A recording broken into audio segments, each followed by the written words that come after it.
Good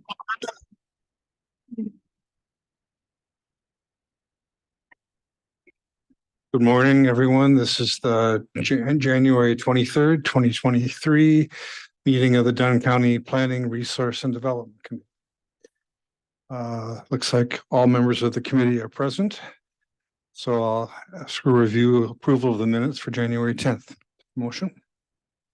Diane. Second. Second. Monica. Any discussion or corrections? Okay, all in favor of approval, say aye. Opposed, say no. Motion minutes are approved. We do not have a public hearing today, thank goodness. Let's see, without objection from the committee, it's been suggested that we modify the agenda a little bit. Just before we get any further, maybe I can do that. So what I'm suggest we do is, since Mr. Colson is here, and I'm sure he'd like to get back to his schedule, maybe we could move 6C up to the head of staff reports. And I think that's all we'd have to do. That's okay with people. Okay. So then we're in public comments. So I think we have two people who want to have comments. So Frank, would you came up to and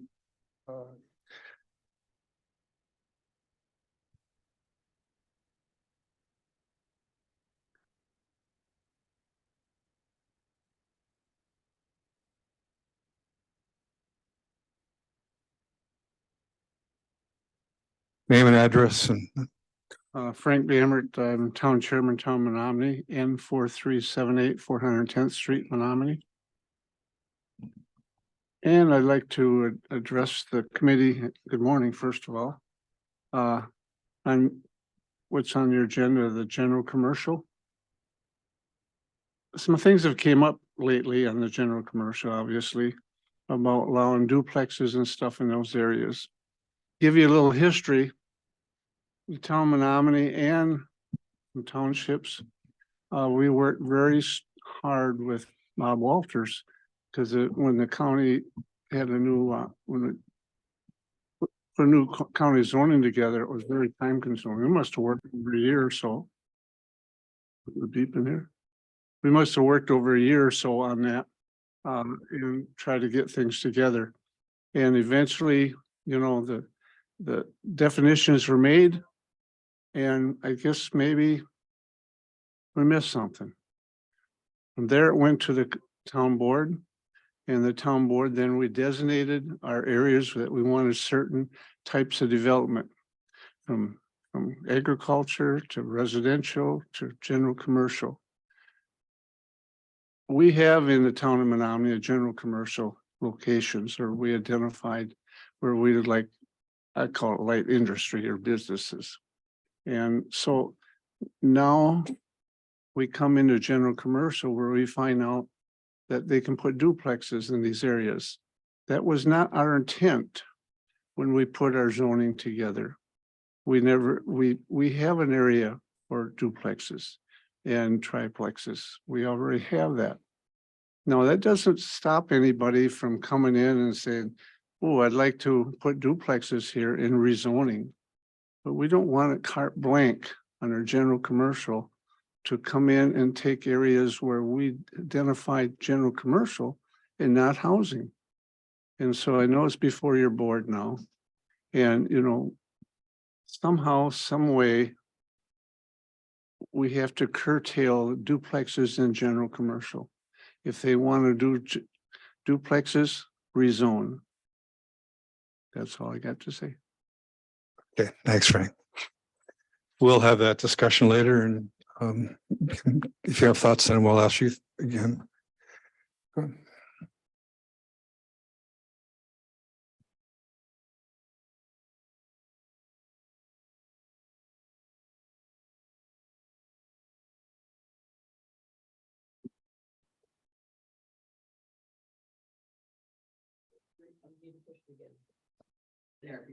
All right, my name is Chase Potter. I'm the chairman of the town of Sherman and 7706 500 Street.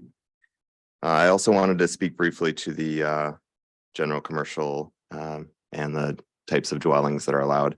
Apparently, I'm not the only town chair who's following that. I wanted to point out that in Sherman, we only have a handful of general commercially zoned parcels, and one of them already has a duplex on it and was built with that as the primary structure and then expanded into commercial. And then the other had a single family home that was built as the primary residence and then expanded into commercial. My opinion, and I guess my gut feeling, is that in rural development, it's uncommon for a resident to buy a parcel of land with the intent to develop a business from scratch on that parcel. It's much more common for them to live in the area and want to expand a small business that they may have started perhaps under the home occupation section, or to develop in a more natural way than just buying a large parcel of land, rezoning it, and expanding in that way. Therefore, I'd be in favor of, at the very least, keeping single family dwellings as allowable in general commercial.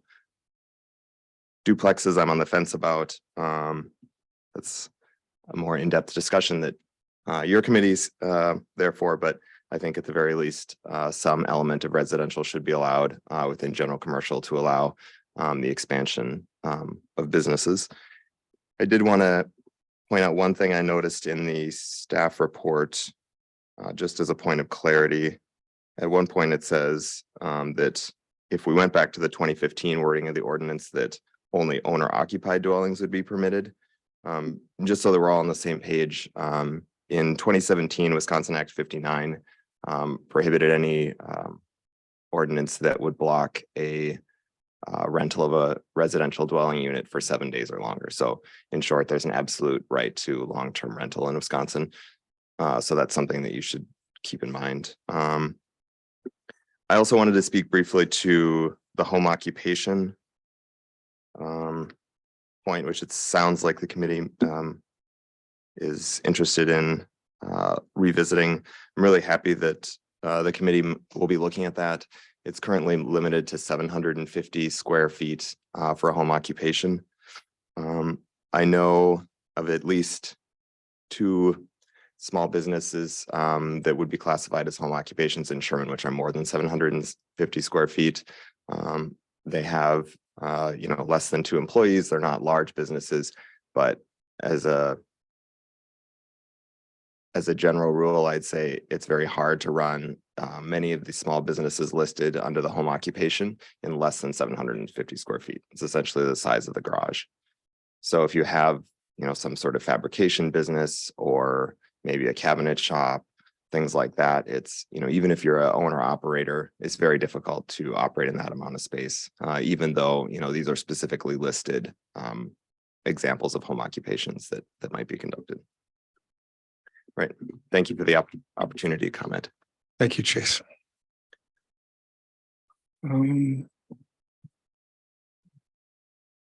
So let's move on to the 6C, the plan for comprehensive plan update with Cedar Corp. I see Bob is here to help us with that discussion. So, Ann, go ahead. So we just wanted to go over and just bring the committee and everybody together to discuss where we're at with the comp plan and make some progress on that. So here's Bob. Yeah. So nice to be back. Nice to see everyone. Thanks for moving me up on the agenda. It's always appreciative. So I'll hand out a little outline, but I just wanted to kind of maybe set the stage for why I'm here, and maybe where the county and might think about going. So in 2019, the county, they contracted with Cedar Corporation to do an amendment to the comp plan, and it was mostly just enough of an amendment to qualify for the amendment, because the county's plan was due 10 years for the amendment. And so there was a limited scope of work that was generated, to do that. And then the work began, and then things happened, and I left, and then have been working, somewhat with Ann. I gave her some time to get her feet under her, but we've had some contact and sensed the stuff over that we were working on. But it's now 2023, and I'm not sure, just where the county wants to be or where they want to go with this. And so I was talking to Ann, trying to figure out, where we're at, where we're going. And part of the reason for the sense of emergency is that since I took the position at Cedar Corporation, the person that I was working with when I was at the county, the planner, he has since retired. The person that was doing the mapping for us is gone. I am going to be retiring in August. And so I really would like or need to have this thing kind of buttoned up. Otherwise, it's just starting over from scratch, because there will be nobody at Cedar that has the history. I'm in a unique position, and I get it, and I get pressure, at Cedar, well, that part, you can do this, and I can, I can kind of understand that there may be some thoughts, well, what to do because you were here before. And it's like, I just can't just do things, because unfortunately, when it was a big learning curve getting back into consulting. Is like I got to count for every minute of my time, and so I can't really just go out and do things just because I know what to do and it's the right thing to do. So I talked to Ann and said, I'd like to come and if it would help, I'd like to come and address the committee to maybe talk about some options that the county might want to consider. And so, and part of it, and I'm going to hand this out right now, and then we can follow along. Thank you.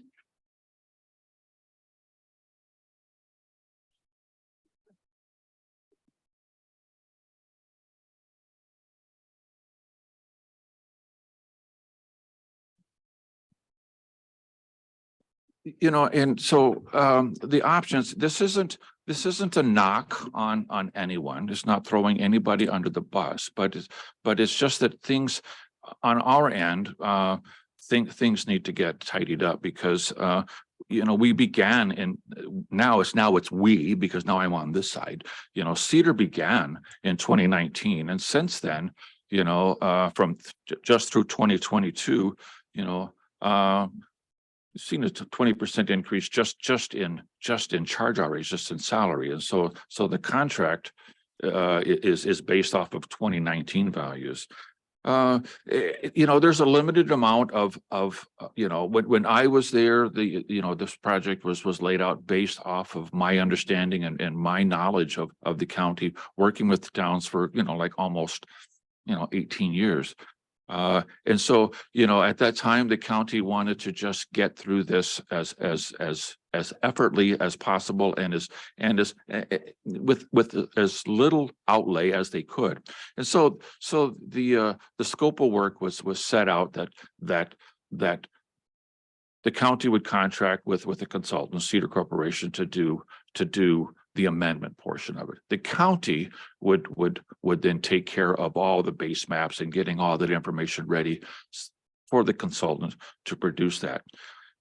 There was and I don't know, I spoke with Ann, and I don't know if I can't remember if this was ever adopted, but at the beginning of when the county wanted to go out for an amendment, there was quite a bit of discussion, from the locals, from the towns, that they wanted to be involved. They wanted to know what's going on. At that time, I was having discussions with the then administrator, and it's required by state statutes that you have procedures for public participation. So there was a procedures of public participation that was drafted, and I don't recall if it ever came to this committee and acted on it. But it was the document that I used to kind of put together the scope of work for the contract for the consultant.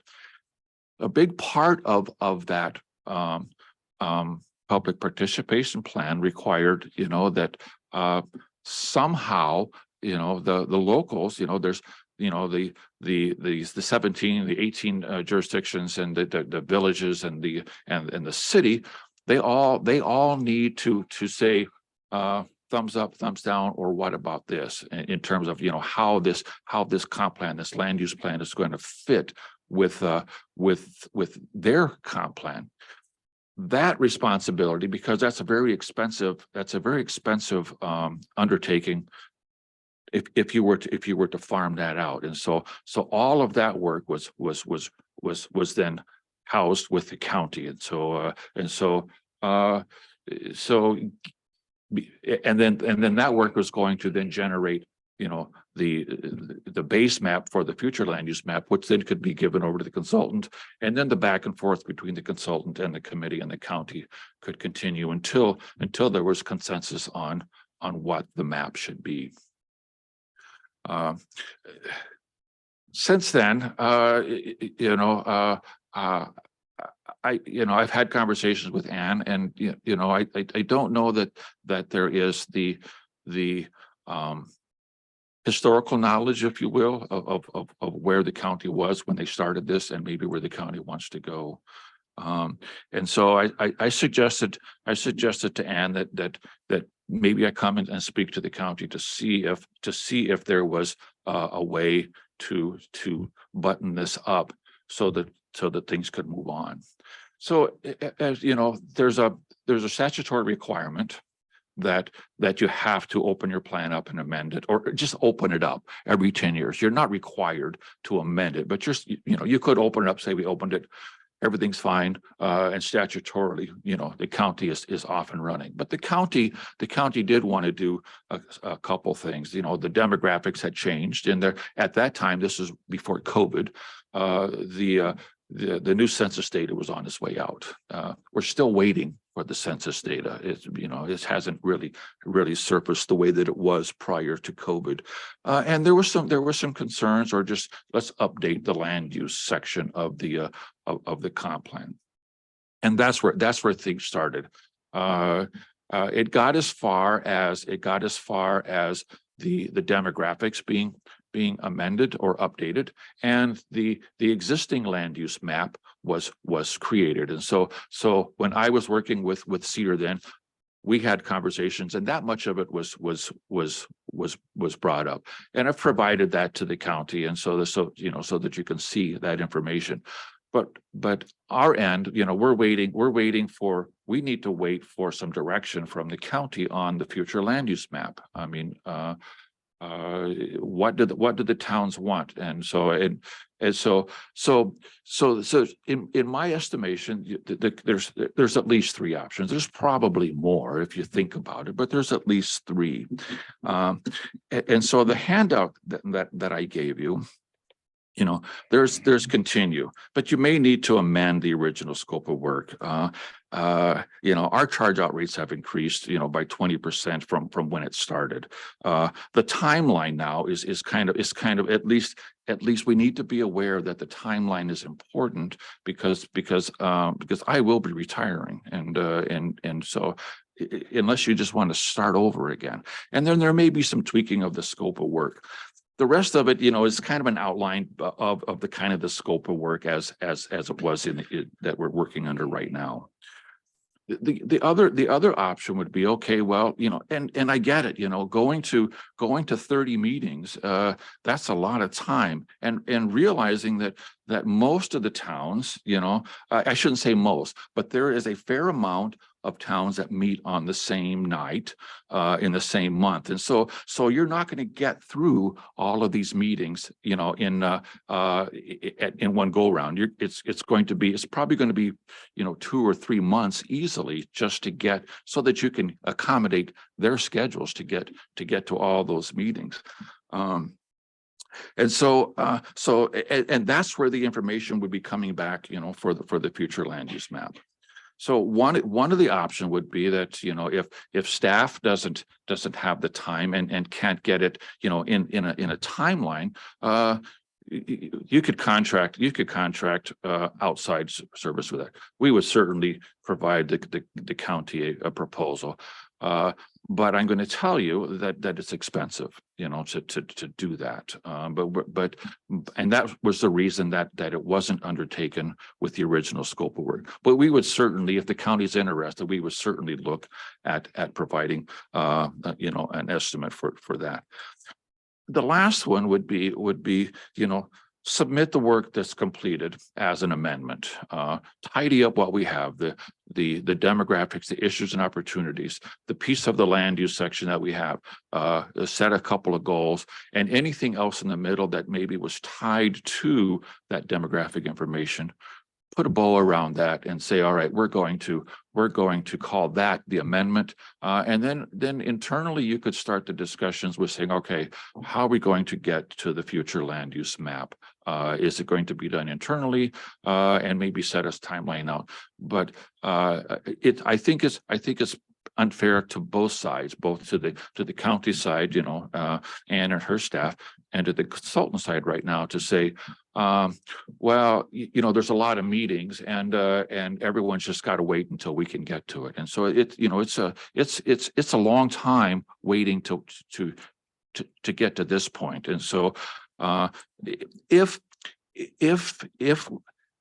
the county were to go down and say, let's just put a bow around this piece, that the information that we have, which is the demographics and some information in the land use, and call that the amendment. We would just continue that with our current contract, even though that we're the charge out rates have risen. We want to get this thing completed as quickly as we can as well. So those are kind of the three options. And I guess, it's a lot to absorb, in a single meeting. But I guess if there's questions, concerns, one of the things that I think that regardless of how you go, you might want to go back and review those public participation procedures and see if that is the direction that the county really wants to pursue as it goes through, because that really says what you're going to do, and that's really what you're supposed to do. And the current public participation procedures actually was pretty much drafted by the then county manager, and so this was like, this is what you will do, and so that's where it came from. So questions, concerns, I guess, that I can help the committee with. Mr. Chairman, may I? Yes. Okay. So, I need to know, Bob, I mean, you and I did some work together Yes. on some of the demographics, because I didn't particularly like the way that they've been laid. What's done? What is the work that Cedar Corp has done around which you said we could put a bow? We haven't seen it. No. So I don't know Yeah. what you've done. So the issues and opportunities, which is the demographics, that is all of that has been put together. Probably just needs some final review, and maybe some tweaking. So the issues and opportunities chapter is complete, as far as we're concerned. There's some references in all of the other chapters that maybe have cross-reference to some of the demographics, the demographic information that would need to be updated to make sure that it's consistent, so that if the housing, it says, see the housing projections or the population projections, we just need to make sure that those cross references are done. And then the land use section. So there's a new narrative that talks about land use. There is the existing land use map that is in there. And then there's the beginning of a process of how to review an amendment to the land use chapter as it goes forward. That was one of the issues that as when I was in the seat as zoning administrator, that was difficult for staff, and I thought it was probably equally difficult for the committee, is when it came to a way to when it was time to change the future land use map. There wasn't really, it's not necessarily a cookbook, but there wasn't a procedure that the county had to at least go down it and to come to a conclusion. That was one of the other pieces that I was working when I was there working with Cedars to develop that. That has since been developed because we've done that in other communities. So that would be folded into it and given to the county as the land use section. And then there's a couple goals that I would work with Ann to bring to the county for land use goals. So that's where we're at right now, Supervisor. Mr. Sure, Chairman, yes, I have a couple questions. Sure. Are we still operating under the 2019 contract? So that Yes. 20% doesn't, Yeah. okay, so I don't want to apply to us a 20% increase. Well, I mean, we're Anything you do, we're being paid, our salary. So, but we're not charging because the contract is based off of, those. In that contract, there were the salaries of staff that at the 2019 okay, rates. there you go. So could we just go to the towns or whatever and just say, how do you want to change your land use? They said, no, it's fine. Then that township is all okay then? And just use that map for the county for land use? Well, I mean, in very simple terms, yeah, that's exactly what has to be done. Okay. But I was thinking, But they need to see something that says, okay, this is what we're proposing. Are you okay with that? Rather than, okay, otherwise. so we have to be done first to take that to them. Well, there needs to be something for them to react to. there needs to be Otherwise, a draft yeah, that we've approved and that could be reviewed. yeah, Okay. But we haven't done that. We haven't done that yet, no. no. So would you say, one more question, please? Would you say that the most important thing of this whole operation would be like a land use map? Would that be one of the signatures of that we want to get for the Well, comprehensive plan? I can't tell you what's the most important. I can tell you that at least what's important for the county is to come right statutorily, and have an amendment. And if the county says, part of that amendment process that we really need to have this future land use map as part of this amendment, well, then you got to figure out, all right, how you're going to get that done. And so are you going to continue and do it internally and then have staff create that, take it to the towns, and then give us some feedback for us to create the map, which would then, go back and forth with the Just county. one more small question, please. Are we dealing strictly with the zone townships? Because Nope, this is a Nope, county one. nope, it's Well, I countywide. just want to make sure Yeah, that we're. so one of the problems, with your current future land use map is there are towns that are shown as that didn't have any land use map, because at that time, back when the plan was originally adopted, those towns weren't sure where they were, if they were going to go. They didn't provide information, and the county decided that rather than put information, they just left those blank. So there are holes in the donut right now for some of the unzoned towns. Mr. Chair, Yeah, but just a point of clarification on Gary's question about the procedure with the land use maps Yes. for each township. We need to provide the townships with a framework for our land use plan. But we don't go to them and say, here's what we think your land use map should be. Don't Not they do that theirs. first? No, not theirs, what you would say, because So the way that, you know, when the plan was originally adopted, it was kind of a top down. And so the county went and worked with each of the towns, and we put together, now I'm thinking that I'm still with the county. It's hard for me to kind of separate between the two sometimes. It was a kind of a top down method. And so that it was important at that time that the county maps and the town maps meshed. They didn't have to be exact. At that time they were. Since then, town of Menominee has changed, has amended its map, which is a little bit different than the counties, but they're still compatible. So what I'm talking about is that the county is going to have its own land use map. If the county proposes, you know, that we want, you know, the discussion today was on commercial, that the county thinks that there should be commercial areas in town X in this area.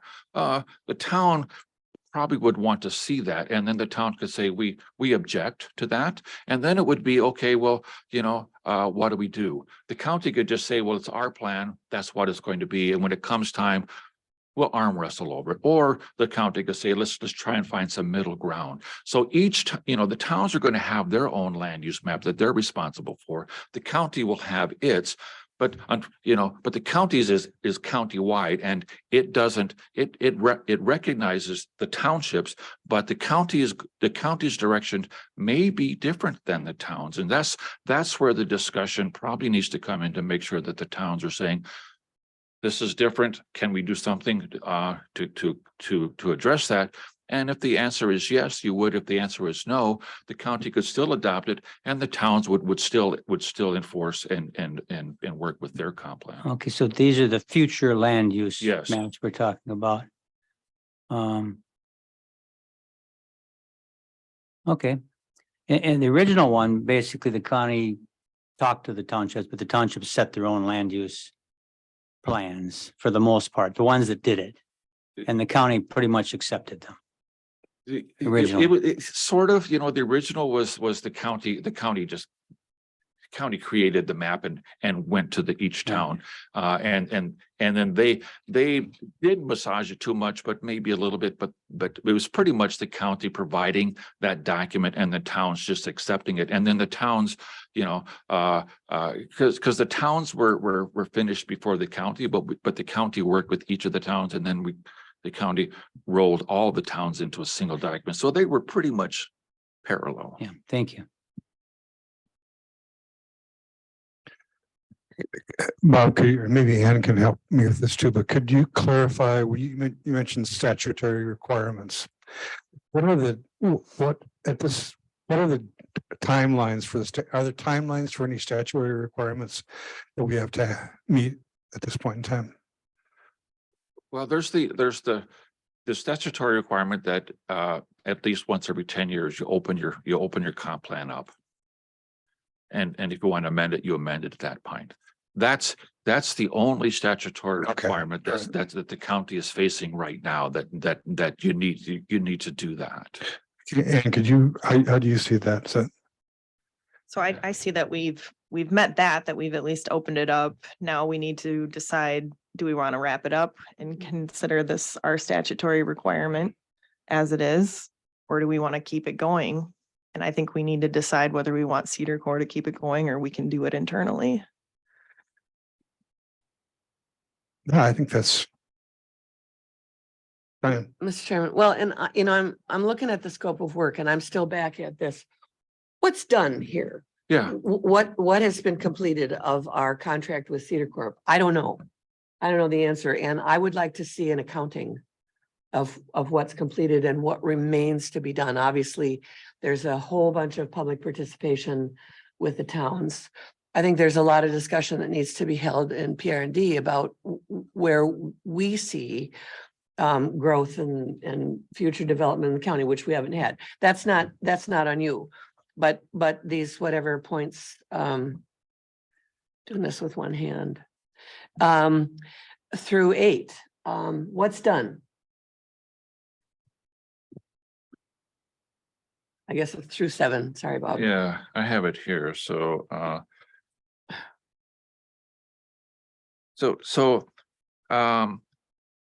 if we look at, so number 2 is done. Update the demographic data. Number 2 is done. There might Update, be some new stuff from the housing study, but yeah, okay. but the housing study wasn't really part of what we. No, I know, Yeah, I okay. understand. Okay. And so update the plan elements to align with the land use maps, address existing unknowns. So that there is information in the land use map that talks about those. Now there wasn't anything yet about industrial sound, groundwater quality, or CAFOs, because that was really going to come in as part of the mapping piece to talk about those sections where you wanted to have or talk about allowing those, or if there's going to be some changes.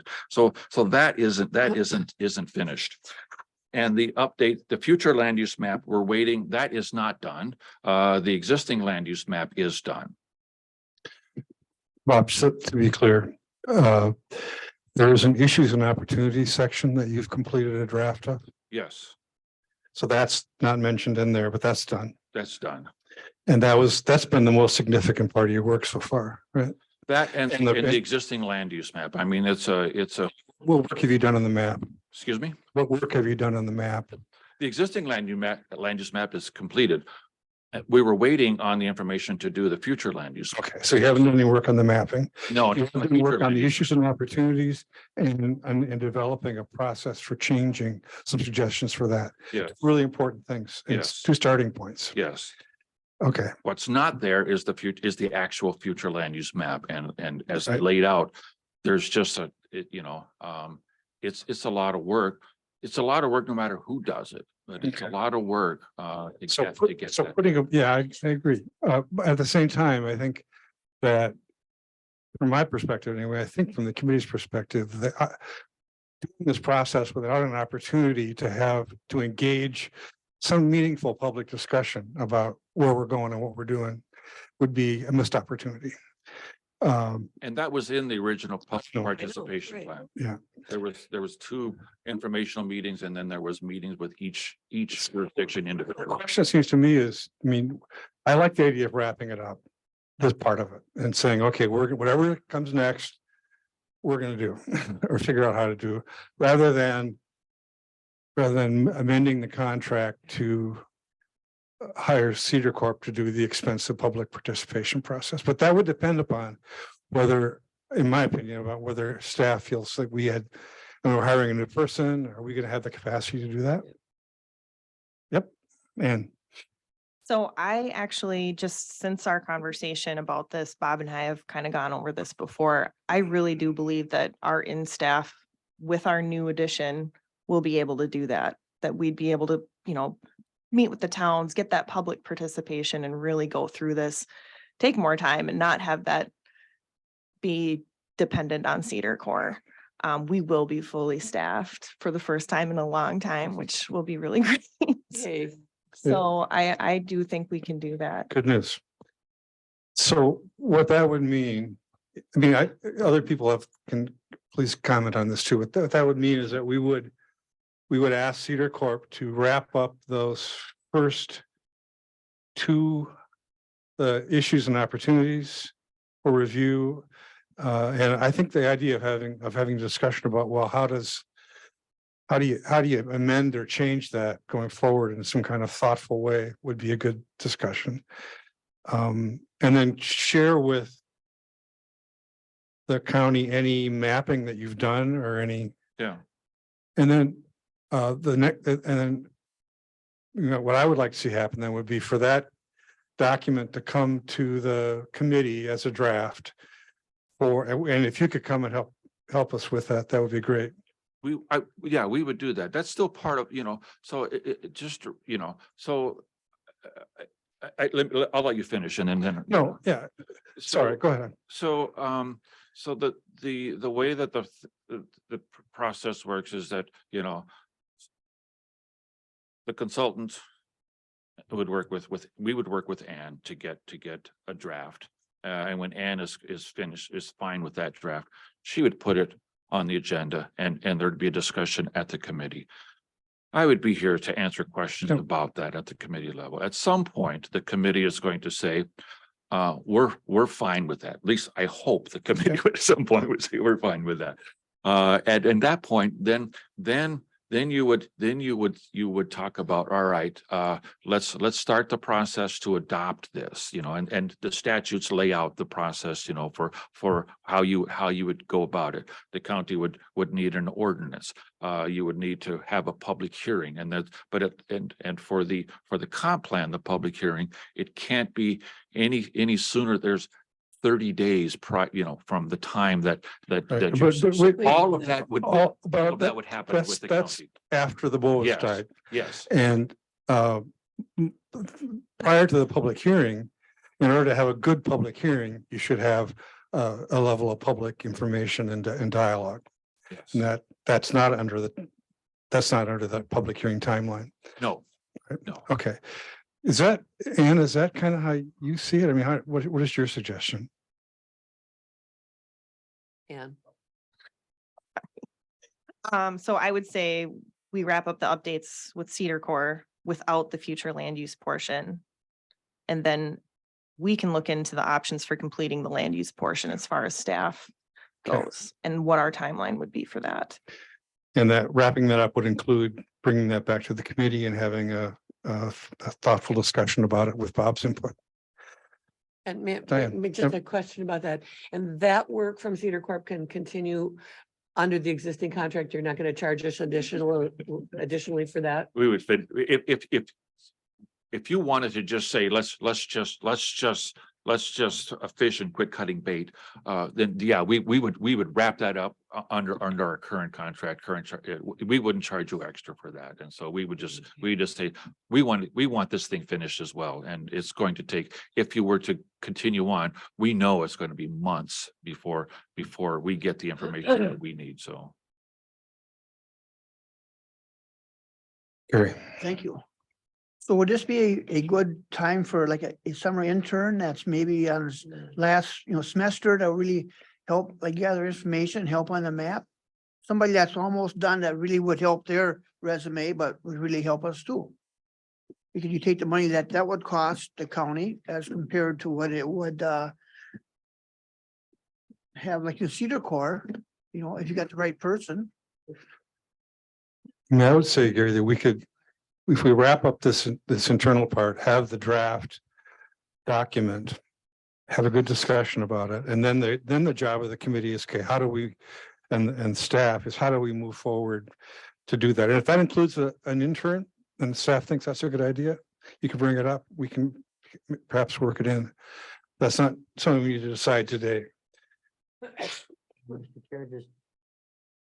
Mike, yeah, sorry. Well, if we wrap it up like this, so what is the timeline we're talking about? Month, 10 months? Well, assuming that things, my estimation is that it wouldn't take long for Ann and I to get things tidied up, that she's happy with the format and able to bring it to the committee. It can't come next month, but I'm guessing that March, I would guess that March would be reasonable. April at the outside of when it would be coming back to the committee for its review. But and then depending on the dialogue with the committee and staff, it maybe it's another meeting, maybe not. But if the committee is satisfied with the amendment, then it could be, set the public hearing, April, May. So, you're really looking at somewhere like, and most of it's just waiting for the time to tick, and getting onto your schedules. But you're probably looking at May, June, as the actual, when it would be amended. It seems to me like we should be able to review this draft and get it completed by the end of March, no, the latest. Yeah. So it's okay with the committee. Let's suggest, ask staff to work with that, and then we'll have you back, Bob, and we can dig into it. I'll be happy to come back. So any last questions? Am I finished? You're off the hook. Thanks a lot for coming. Appreciate it. All right, thank you, folks. Yeah, thanks, Bob. Should I turn this off? Um,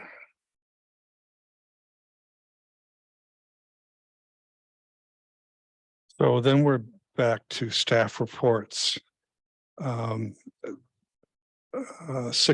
is non-owner occupied dwellings in general commercial. I guess if you can help us with this, Ann.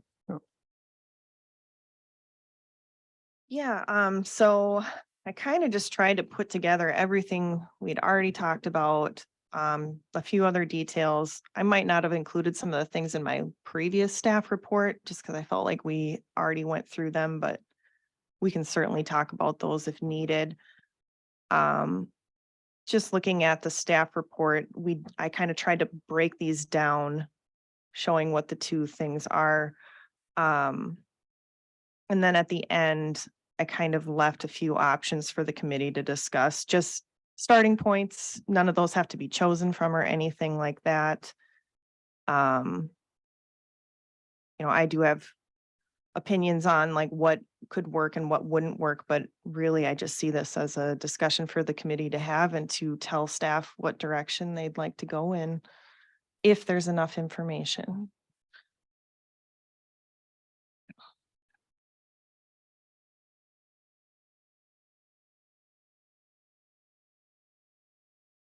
Any questions about the report that Ann provided us? Staff report. And I can I mention one more thing? I'm Sure, sorry. sure. So one thing, I did talk to the Western Wisconsin Regional Planning Committee, and I had mentioned that in a previous staff report regarding the owner occupied, that's typically not something we can actually do. And one of the reasons is exactly the reason that Chase brought up this morning with the public comment. So we should think about that. But yeah, I'm open for any questions anybody might have. Just a quick question, since you mentioned not owner occupied, well, owner occupied, non-owner occupied, they're kind of out the window because of that. So that's just something that's gonna have to be changed no matter what.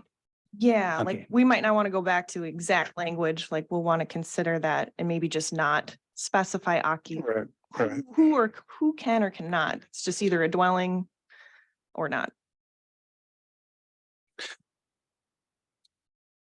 So one of the choices is basically going back to the previous ordinance with some modifications we just discussed, perhaps.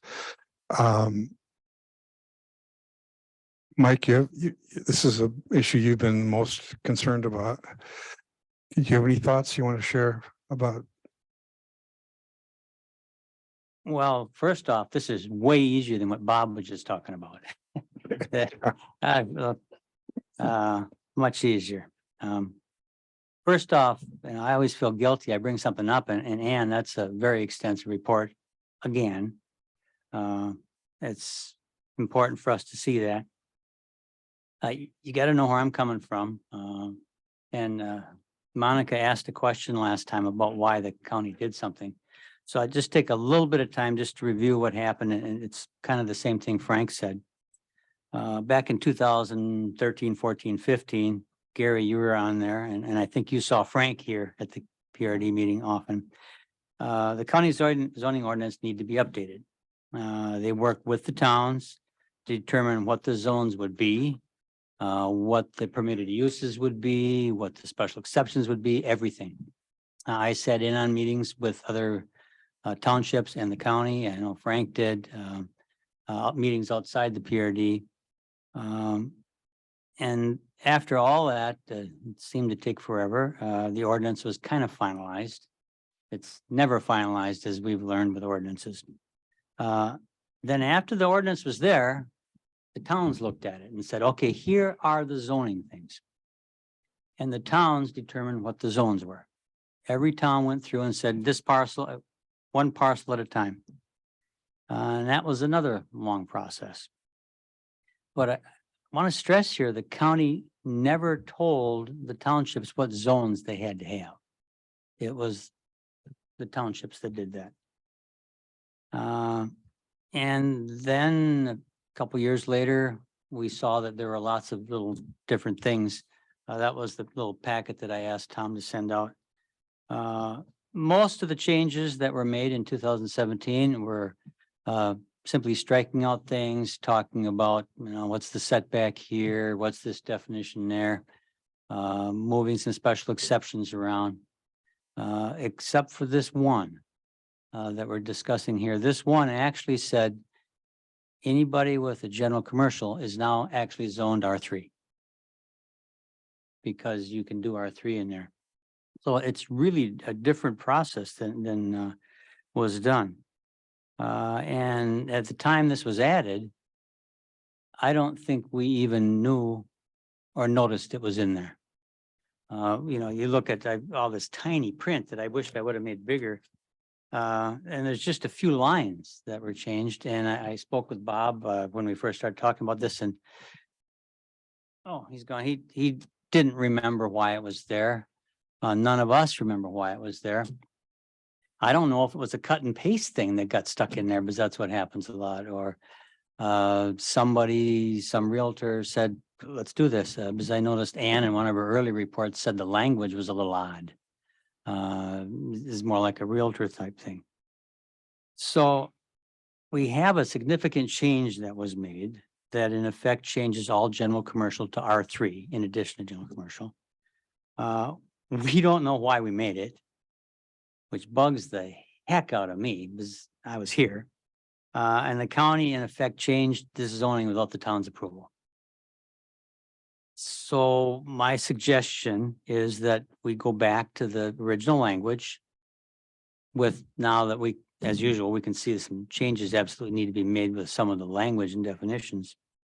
I don't think it harms anyone. Is Chase still here? Good. I don't know how many parcels are actually zoned commercial in Sherman, but I could only find one.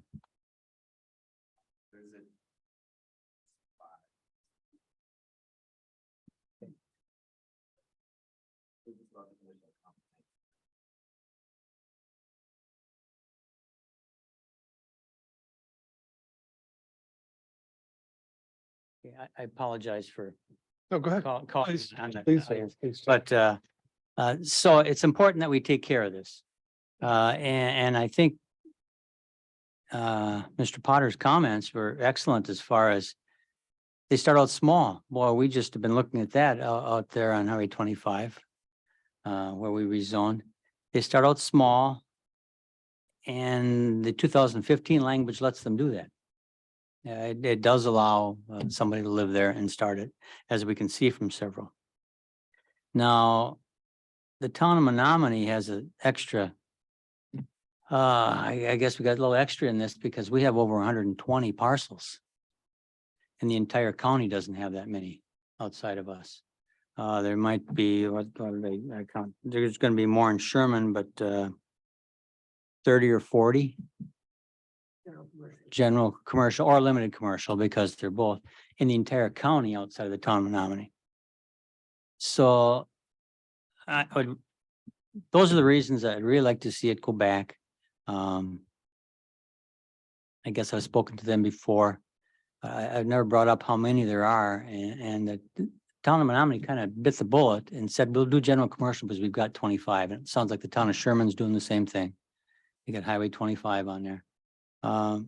But I can just picture duplexes, multiplexes taking the place of general commercial and limited commercial and all these. And we need to have housing, but do we as a county going to tell the townships where you have to have it? It seems like as a county, we've got so many other areas that we can do. Mr. Rosendahl gave us several areas where he said we could fix things and make things so that we're not impeding the progress. Individual, or what's that, accessory dwelling units. There's mini homes. There's so many things we could do rather than this just blanket. So that's my foray into why Mr. Thanks, Bob. Chairman, may I ask Supervisor Kinnear a question? Um, I mean, you know that I'm sort of obsessing about housing and, you know, if we're looking at the need to add 2,000, 3,000 housing units by 2025. Take a deep breath. What's the issue here? Is it that suddenly a bunch of duplexes are going to take over commercial space? Is that the issue in the townships? I'm not understanding this. I don't understand the sort of the root issue why we couldn't have housing in general commercial districts. You could if the town wanted it. I mean, do we want to say towns, you have no choice on this is my main point. The other point is if you put them in there, it uses up all the general commercial. The other point is you're talking about duplexes. Well, they can rezone. They can rezone and, you know, one part of the chunk can be general commercial, the other part can be duplexes. And finally, not finally, the multiplexes is what this is saying. You could have an 8-apartment complex someplace, and it says that. We could put that on the ball field over there at the United Way. It's not appropriate in rural areas to have large apartment complexes. We've heard so much about septic systems and this and that. The DNR has rules, but you know, they don't really work. So yeah, that's multiple reasons why we need to allow the townships to do it. Also, it gives the township some leverage. That somebody wants to come in, right now, general commercial. Mr. Rosendahl basically came in and says, I can build anything I want in here. So let me build exactly what I want. If you don't, I'm going to do this. I'd like it the other way around. I'd like a developer to come in and say, I would like to develop this. I'd like to work with the township together and develop it and maybe do a conservation development because the township has some say in it. This does not prohibit development at all. There's still R1, R2, R3. They can all be rezoned. The township, especially the town of Menominee with like 120 plus, chose to say, this is where we want commercial development. This is where we're going to allow them along all these highways. So not appropriate, not what the township wants. There are other avenues to do it. And it's really, we need to put our money where our mouth is. We cannot get developers to do conservation developments. They don't want to do it. Here's a way that we could encourage them to do that. He comes in and says, here's a general commercial. I want to do this. Mr. Rosendahl, for example, say, okay, Bob, yeah, but how about if we try this, whether it's a common septic or it gives the townships some leverage to do the things we've been trying to do as the PRD for a long time. And what the town of Menominee has been trying to do for a long time.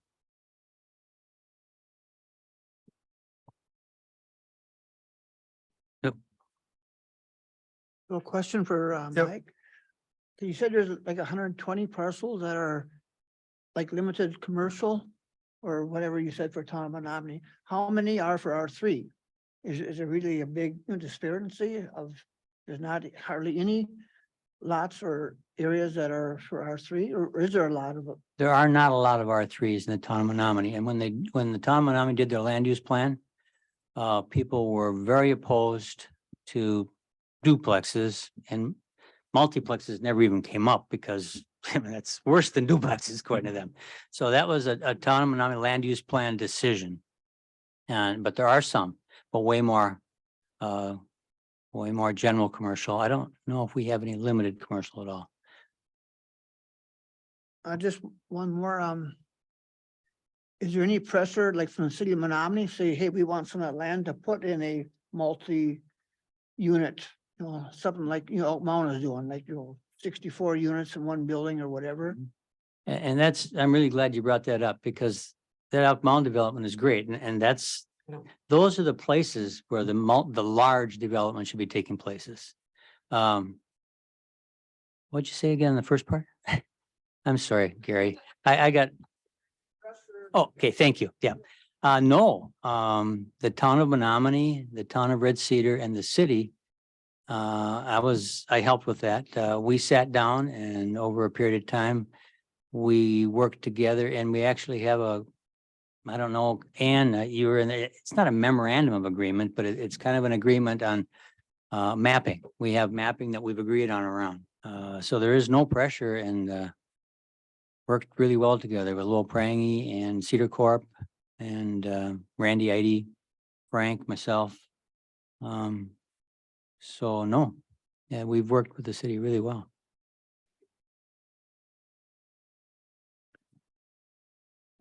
Any other questions or comments? Yeah, I do.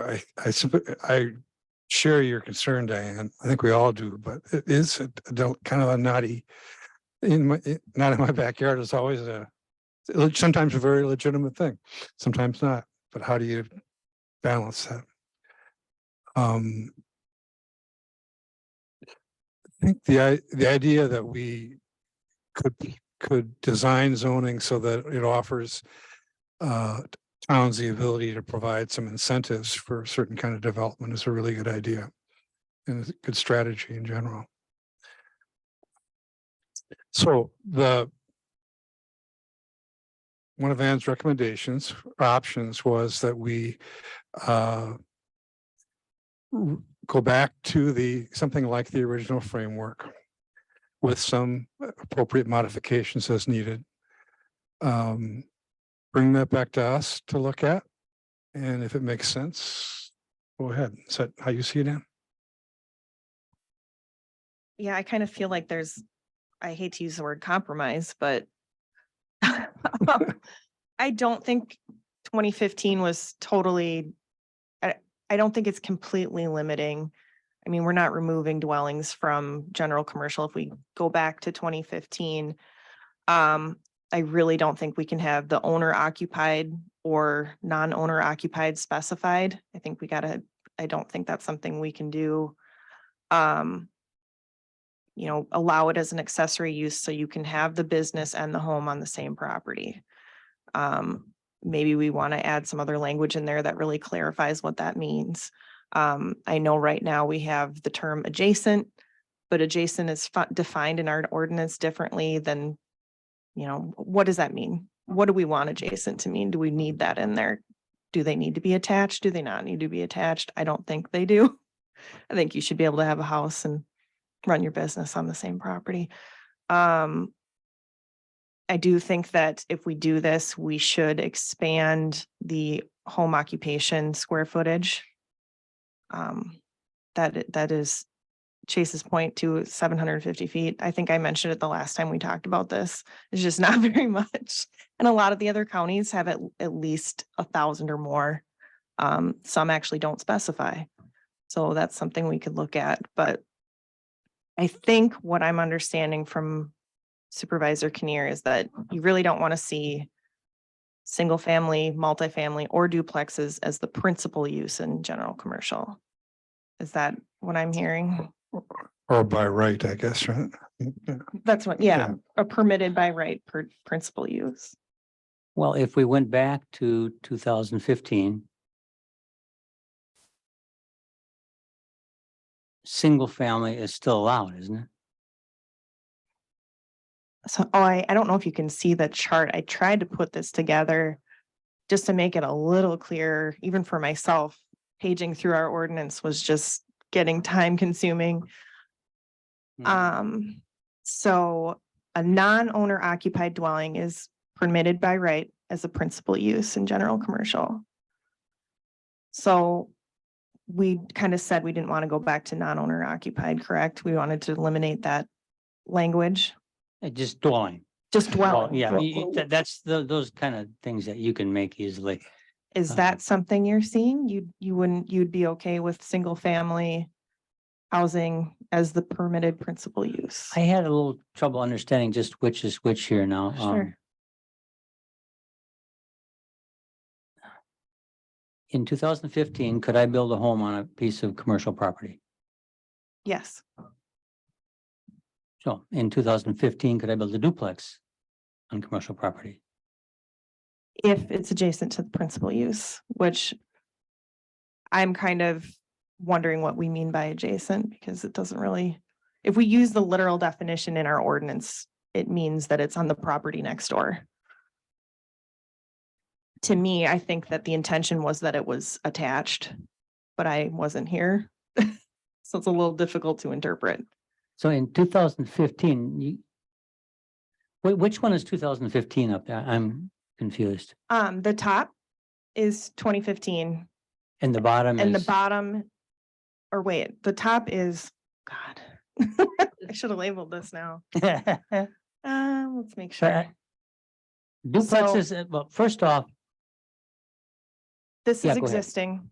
This is, can you? Thank you. All right, that's better. I think. Here, hold on a second. I just want to make sure I'm looking at my own document on my, this is a little difficult for me to read. well, while she's looking at it, it was everything that's been zoned in the county, with some exceptions were rezones here now, was done with 2015, and I'm satisfied with that because we looked at that and we did it according to that. And if it's in 2015, I cannot complain about it because we zoned with full knowledge of what it was. So, Just to come back to that, Okay. sorry. So 2015, the owner occupied dwelling was permitted as an accessory use. And it specified owner occupied. oh wait, now, owner occupied. I'm just So confused as to where that is. Is it the top one, bottom one? I should be. I have it sorry, on Tom. mine too, but. So limited owner occupied dwelling permitted as principal use says no. So that's 2017 down. It's also. I don't know if we can look at this. This is apparently wrong on that one. It's confusing. Yeah, it's a little Okay. confusing. But it's a good idea because I know what you're talking about. Yeah. Get it all in one spot. But- I should be controlling this. I should be sharing my screen.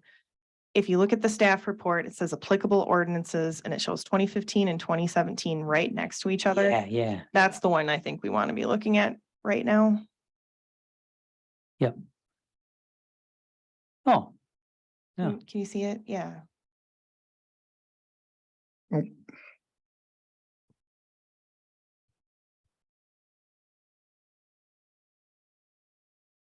Right there.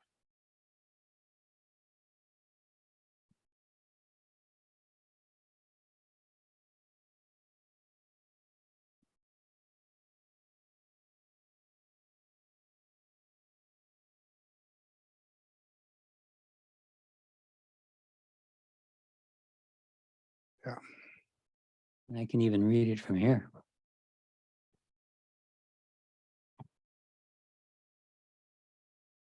At least this one we can read.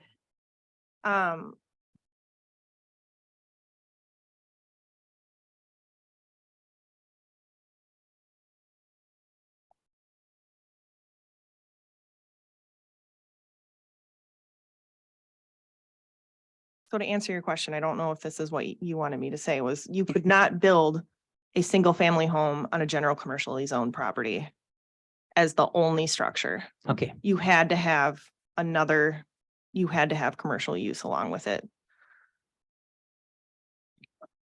and with 2017, could you do that? Yes, Okay, thank you. but you couldn't live in it. Yes, yeah. No. Well, if Ann came back with something, we still have another shot at it. Yep. It's not like, Yeah, let's do that. And it's been helpful to kind of raise the background and the issue and So just, will you summarize then? So we're asking Ann to go back to 2015 with additional modifications, clarification of language, et cetera, et cetera. Is that yeah, right? that's right. Because I'm sort of stupid this morning. That's exactly right. It's just what she said. That's what we're gonna do. Just one question, kind of Yeah, about Gary. that. How are home businesses zoned? are they zoned, limited commercial, you know, if it, and then home business? So you're talking, so I think our ordinance defines it as home occupations, Okay, like home say, occupation, yep. I think, you know, you have just a small business at home, 1 or 2 employees, just a So- very limited. That is done, I believe, is a permitted use in some areas, and sometimes you need a permit for it just ahead of time to approve it, but it depends on what zoning you're in. Would that kind of, make you think that maybe it should be some kind of, you know, commercial? Cause a lot of these, you know, in-home ones are going to grow, and then all of a sudden, like out there on that Highway 25, we have problems because it started out as a smaller business, but kept on growing and growing. Is Right. that something we should be at least thinking about?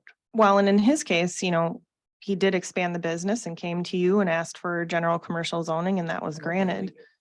Um, you know, typically that's the path you would take. And maybe that is more appropriate that way then. I think small business, I mean, you're gonna have a lot of places right now. There's tons of them out there that have a little home business in their garage.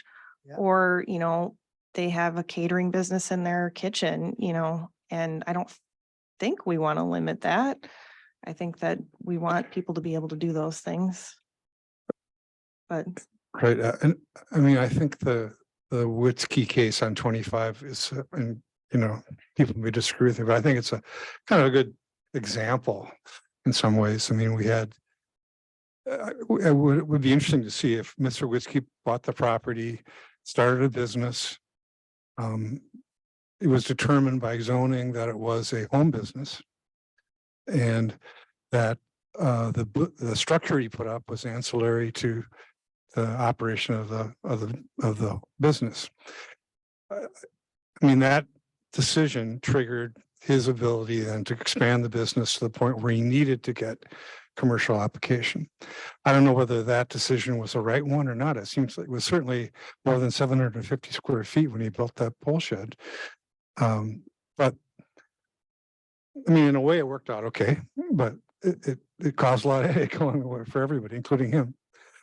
Yeah. So I mean, a town could say, well, we want businesses to start up, but we don't necessarily want somebody to take advantage of that in order to create a situation in which we have to expansion will result in a commercial development we don't want. I don't know if you can do that or you should even do it, but it should be part of the discussion anyway. From any other comments or questions? Just to thank Ann for putting all this together Yeah. more than once, several times, and then providing the information as we discussed it. Appreciate it. You okay? Ann?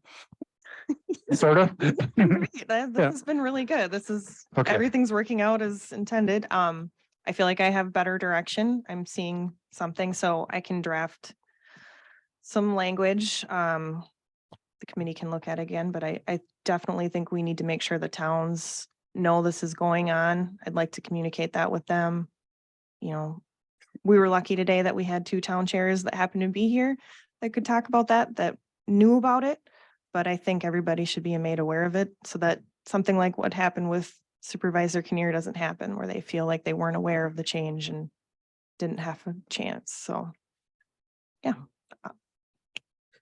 We'll make those steps. So. Okay. Let's see. Review of groundwater ad hoc committee recommendations. Chase. Bet I'm gonna share my screen here quick and. So it's been a minute since we talked about groundwater ad hoc recommendations. Thought maybe typically we've been reviewing that, having that discussion at the second meeting of every month, so. I thought I would throw it in the packet for a brief conversation, just to touch base on where we're at. Let me see if I can blow this up for you a little bit.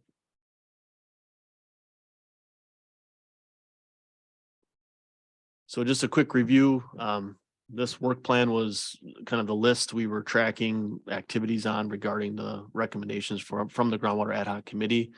Items in red, orange, or green kind of indicated the status of that information and that progress towards that outcome. Last year in 2022, we were able to check off in a way, at least turn them green in several areas. I just wanted to run down the list briefly. So starting at the top was, look at adopting a stormwater management ordinance, along with the next one, adopt an erosion control ordinance. And then look at the third one there, revising existing ordinances to require buffers around wetlands. So with the amendment and update to the land division ordinance, I think the argument can be made that some of that was addressed, but the bigger conversation that we had back in June was just that staff capacity and adopting more ordinances and how do we implement those. So at that time, and it's mentioned in here, in a way, kind of moving past those and still keeping them in the back of our mind to revisit if should that need arise or opportunity arise. But so at this point, I think that's kind of status quo for some of those. This item here regarding citation authority. So within, I'm going to speak specifically for our ag performance standards or our formerly manure management ordinance when that was updated. There was citation authority granted in there. However, working with Corp Counsel, there is still a need for some update to the broader citation authority for the county. So we do have mechanisms somewhat in place, but there would need to be some more follow-up, and Nick and I have talked about that. So the next one is a subdivision ordinance. I think you're all familiar with where that ended up. And then looking at some of these other ones here. So this next one, to establish a county initiative to support agriculture diversity as an economic development and water quality strategy. This one, and then there's a couple other ones that I'll mention too. It really hasn't had a formal name yet, but there's been a working group kind of looking at grazing initiatives and how that might impact water quality and economic development. And that's been a group of, I've been involved, Supervisor Quinn's been involved, a couple of individuals from Stout and other interested parties, including some farmers in the county.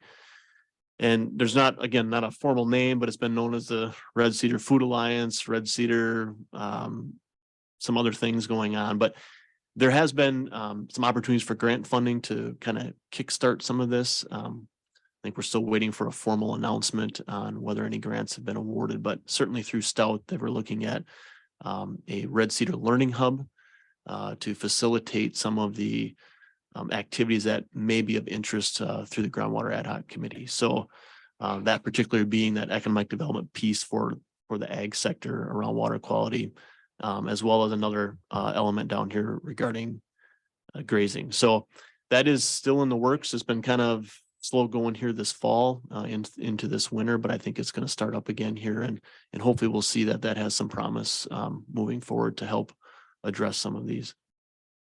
Nutrient management planning. I think the goal was to have 100% of nutrient management coverage, and we had a long conversation about that earlier this year. We're continuing to look at that. Again, just a reminder, and I think it might be possible again this year, depending on the situation, but pulling in other funds from other counties to try to help shepherd that along. In addition, right now our budget for the grant we're getting from the state is $20,000. So, that doesn't get us too far on nutrient management, but hoping to continue to chip away at that.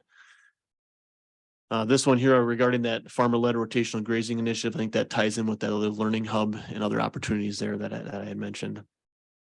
If you haven't been to the website lately, there hasn't been a whole lot of updates recently, but regarding the groundwater general county map, again, any data that we're getting in is being updated in there. So that map is continuously being updated, as well as information that's being put out on the website regarding groundwater. This next one, kind of timely with the comprehensive plan discussion as well. I think I looked through the existing comprehensive plan, and there's over 15 mentions of the word groundwater in there. And I know that was part of this element was to try to look at specific ways to incorporate groundwater more into the comprehensive plan. So certainly a discussion that Ann and I have had and will continue to have about what that looks like. But I do think there is some existing language in the comp plan that does support groundwater in several ways. It's a matter of the implementation side of it on what we do on the back end. So the next couple things here, water quality campaign for community groups and the agricultural community. I think there is an intention here in the 2023 year, working with a number of our partners, the heat group being one of them, but certainly within our own shop here, looking at some sort of a water quality forums to try to make an annual type of event that we can provide an opportunity and a point in time where we can update the community on status of groundwater, status of surface water, status of those things. So still a work in progress, but hopefully trying to figure that out here this year. Regarding the agricultural community, we've due to staff, a little bit of staff turnover here earlier this fall, and the new hire that we made, and looking for opportunities and efficiencies as I've been in my position now here almost 2 years. We made some adjustments regarding the farmer-led watershed councils.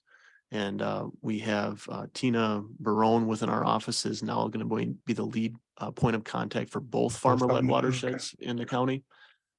So looking at opportunities with what that might bring, connecting those two farmer-leds a little bit better, and how we can roll out some other opportunities and programming through that and be a little more efficient, hopefully.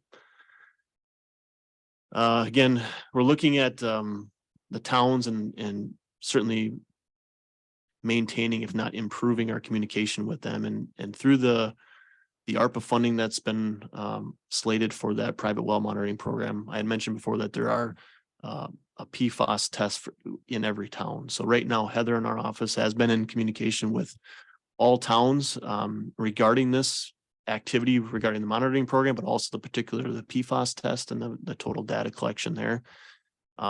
As you might expect, not every town has running water in the wintertime or running water at all. So we've had to kind of adjust on looking at proxy wells that we can return to for future monitoring. But January 30th and 31st next week is when those PFAS samples will be collected. Heather's got an office full of test equipment right now. The next thing here would be established voluntary monitoring of private wells and septic systems. That one we may need to have a little more conversation on. I don't think we've touched on that a whole lot other than the monitoring of private wells, but maybe a little bit more conversation in the future on what that looks like for septic systems. And then the last few things here are all labeled in green. We've made some significant progress, I think, regarding the private well monitoring program. Certainly this is it is in essence a one-time funding source, but I think we're setting ourselves up for the opportunity to have that voluntary program continue. As of this morning, we have 816 people signed up for that private well monitoring program. So this summer is going to be intense on getting that accomplished. The Water Resources Council was similar to what we had talked about with some of the other potential zoning ordinances, and whether that's necessary at this point in time. Certainly an opportunity that we may want to come back on in the future. And then again, this last one kind of references the webpage again and having updated information there. So with that, I tried to include a few updates that maybe we haven't addressed in the last few months since it wasn't really on the agenda, but I guess I would entertain any comments or suggestions or thoughts as we try to get back at this for 2023. Mr. Okay, Chairman? sure. So with those 816 for like new groundwater for testing, when you get that all completed, are you gonna have a map of the county kind of showing if there's any hot spots or whatever? Because I think this study came out of the CAFO study. And it'd be nice if you have a county map that shows the like nitrate levels all over from all those testing. And then to go back to the CAFO, it'd be nice then to put an overlay of a CAFOs in the Dunn County and see if there's any correlation between the CAFOs and the high nitrates, or if there's not a problem. That was one of the questions we were asked, and it'd be nice to know about that. So hopefully by next fall, maybe with all these tests coming in, we'll have a general feeling of where the nitrates are the highest, or if it's more by soil type or more by ag or whatever, it'd be kind of pretty informational for me anyhow. Certainly, and I think that's gonna be, I don't know, maybe this is a nerd in me, but the kind of the fun part is looking at what that data looks like, and then what land use features, what variables we might be able to correlate. And certainly correlation isn't causation in all cases, but it is at least a point where we can look at, are there some similarities that we may want to consider? One of the discussions that I think I've mentioned in this committee meeting before, but certainly one that we've had in some of the town presentations that we've done, information from the Department of Natural Resources on well depth and depth of casing into the water table. So certainly we haven't been tracking well construction reports on all 816 of these individuals. I'm guessing we don't have well construction reports on all of them, but ones that may come back with concerns for water quality, that's probably one of the first things we're going to look at is that well construction report. How deep is that well? And not only how deep is it, but how deep is the casing into the water table? And right now, statistically, the way it looks here in Dunn County is if you have a casing that is at least 60 feet into the water table, your nitrate levels drastically drop off. So some of those correlations are certainly what we're interested in. I think it's going to be interesting to compare this point in time with this data for 2023 and what that looks like in comparison to the map I just pulled up. And this is our running total of water quality in the county. This is nitrates right now. If I zoom out a little bit, hopefully I didn't go too far. I did. This is just an aggregate on the township side of things. Certainly all the data that we collect this year will be incorporated into this map, but we will provide a separate report of what just this monitoring program has done. And in relation to the land use, in relation to permitted certain farm sizes, we can do a lot of that and provide that. I think there's a level of privacy that we've been trying to honor in this whole thing, and trying to be cognizant of what we're presenting public facing on a website like this. And I would be a little concerned about some of that with calling out certain farms and where they're mapped. But as a conversation within this committee, certainly that your request, we would be happy to provide that. As I mentioned, I'd just be a little hesitant about mapping a whole bunch of farms on something like this to make it public facing. So. Any other questions, comments? I have a kind of an answer. I'm losing my voice here to ancillary thought, I guess. And I've been thinking about over the weekend about the decision that the county board made to allow the creation of the Lake District. And that is sort of the whole process seems like, in a way, it's like surprising how little information many of the stakeholders have about what causes the water problems and what the possible solutions are.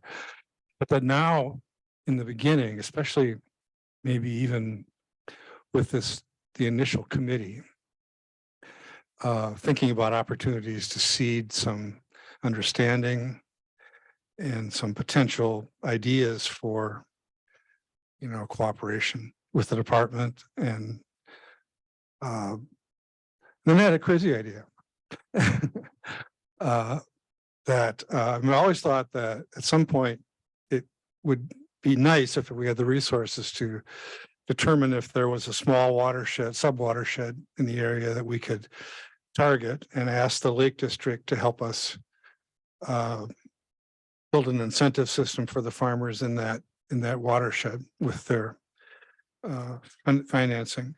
And I still think that, but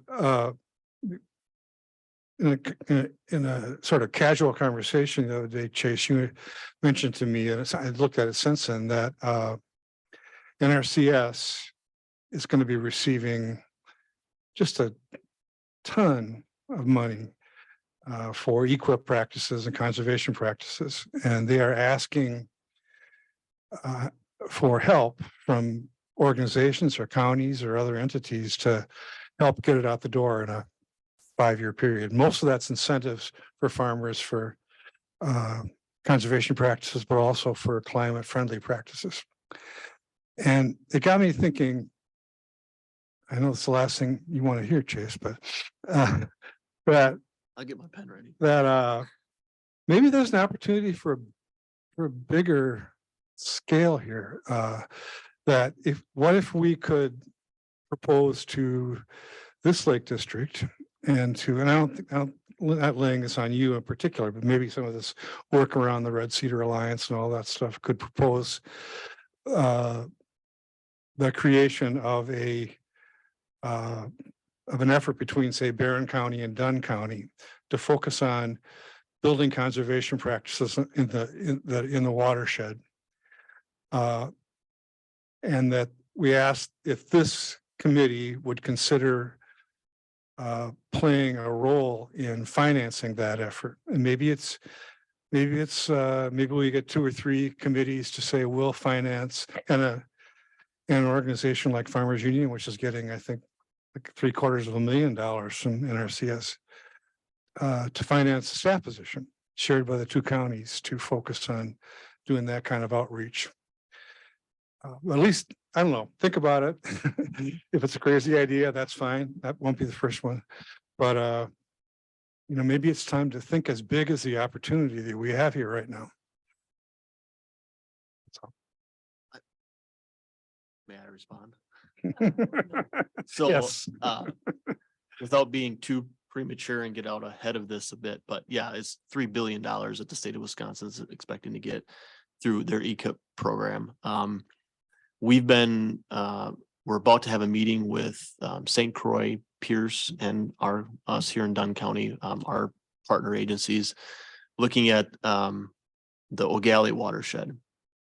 So that was approached to us by Pierce County, looking at doing a watershed assessment and how we might partner in an effort similar to this, identifying a suite of practices and how we could implement those within that watershed. Also, it was going to be in my next staff report, but the citizens that live around O'Galley, the Lake O'Galley, formed a lake association. Right. So they are in interest of looking at projects from as small as, plant inventory to plant management, all the way up to sediment management. So we've always said to them that we can be a resource, but we can't write the grants. We can't do a lot of that plan writing for them. But what we can do is focus on the watershed in addition to just lake management. So this is a good opportunity to see that through. And certainly the Red Cedar River watershed is the bulk of our county and has received a lot of attention over the years. So how we could do that. But going back to my previous staff report, my concern is with staff capacity right now. And I do think that if we are going to jump in on some of this, we're going to have to reevaluate some of our workload that we currently are working on, and certainly consider how we might bring in additional experienced people that can focus on one task, one project, like a priority watershed project like we had back in the 90s. So I'm certainly on board with that. And but I am concerned about how far we can spread people. Anything else? Thanks, Chase. Mr. Carlson. Variance requests in the town of Tiffany. Good morning, everyone.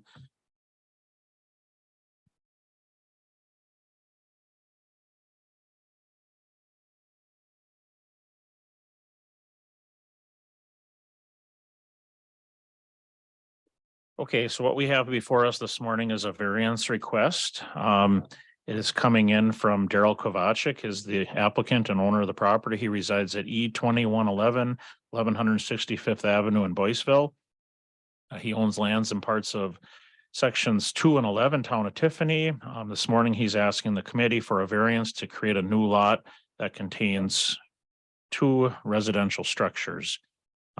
He's already had a survey done. We'll get down to that here. Actually, I have to go back up. So if everybody can see this on the screen, it was also in your packet.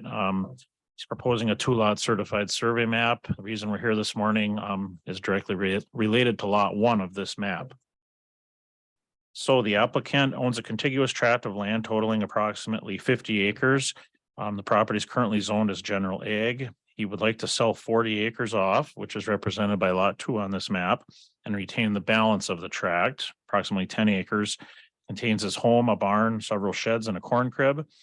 A second, much older home constructed about 1900 is also located on the property and is currently being occupied by his sister. Scroll down here. I have kind of a blown up aerial showing that, if everybody can see that on the screen. Let me just enlarge this a little bit. So the home that Daryl lives in is this one right here. It was built in about the 70s, according to him. This is the much older home built in the 1900s. They're literally right across from each other. His sister, according to him, lives in this home, and then he lives in the home next to it. So they've both homes have been there, coexisted on the property for quite some time. According to him, about 50 years. So Mr. Kovacic indicated to me that the older of the 2 homes will be removed at some point in the future when it's no longer needed. Again, his sister's living there. I don't know if that's going to be a couple of years or 20 years. We don't know that. But at that point, when the home is no longer needed, he indicated that it would be removed.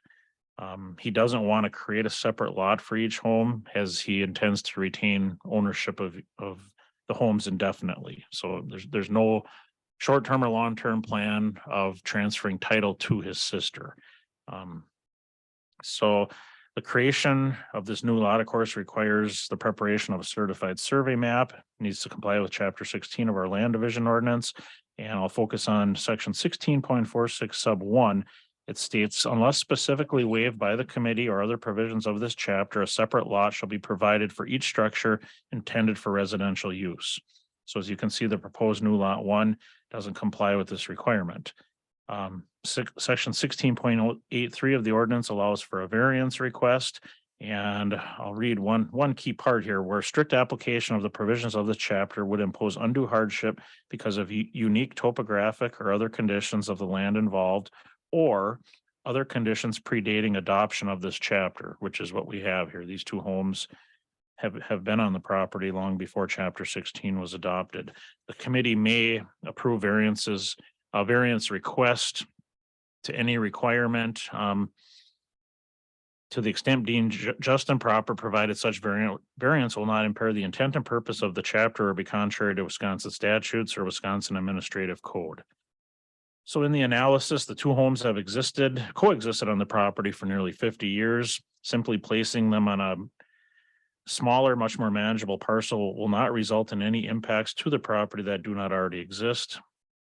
The applicant would not be bound by CSM requirements if he retained a minimum of 20 acres. Although retaining 20 acres or more would not be as manageable to him. I'm going to go up to this slide here, just so everybody can kind of see the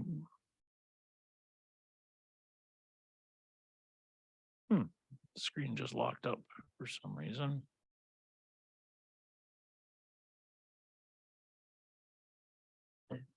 Okay, so if everybody can see this, Mr. Kovacic owns this entire 40 here, except for the piece on this side of the town road. He owns everything in this 40 lying west of the town road and everything in this 40 lying north of the town road. So his total holdings are 50 acres. It's parts of 3 40s. He just simply wants to lop off these buildings and then sell the remainder. 10 acres is a much more manageable piece to him than retaining 50 acres. So that's why he is here. Ann and I did review this. I mean, one option would be to basically take the lot 1 that you saw on the certified survey map and turn that into 2 lots, run a line between the 2 existing structures here. But again, he feels like that's a hardship to him. He doesn't want to create those two lots. He's going to retain ownership of them anyway. And perhaps when down the road, when the other home is removed, he would then want to combine the two lots back together.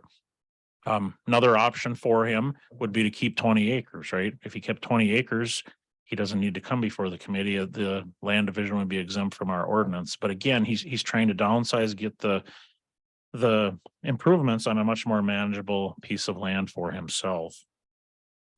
So the variance requirements, we talked about undue hardship. The two structures, certainly predate chapter 16. They've coexisted on the 50 acres without an issue all these years, and requiring now to be placed on a separate lot just because the tract is being reduced to a more manageable size creates a hardship for the applicant. Not going to go through all the other variance requirements unless the committee has specific questions on them. One thing we have to look at is it granting the variance be contrary to Wisconsin statutes or Wisconsin administrative code? And no, that would not be the case. So after reviewing everything before us, staff are recommending approval of the variance request, creating a new lot, which will allow for the continued use of the two existing homes and associated improvements on a substantially smaller parcel is consistent with the purpose and intent of chapter 16. Should note the applicant could not be with us this morning. He did fill out an application. We have received the fee. He also had a written brief in here explaining why he's doing this. I don't intend to read that unless there's questions on that. And I think I've covered everything I want to cover. Again, staff are recommending approval of this, and I will turn it over to you, Tom, if you or the committee has questions. Sure. Thank you, Tom. Are there any questions, Mr. Carlson? Okay, anyone care to make a motion to approve the variance? Yes, Mr. Chairman, I'll move approval of the variance request. Is there a second? And I will second it. Supervisor Kinnear, any discussion? All in favor, say aye. Aye. Anyone opposed, say no. Motion carries. And with that, I think we are, any announcements? Guess we're at the end of the agenda, so we're adjourned. Thanks, everybody. Thanks, staff. Good reports.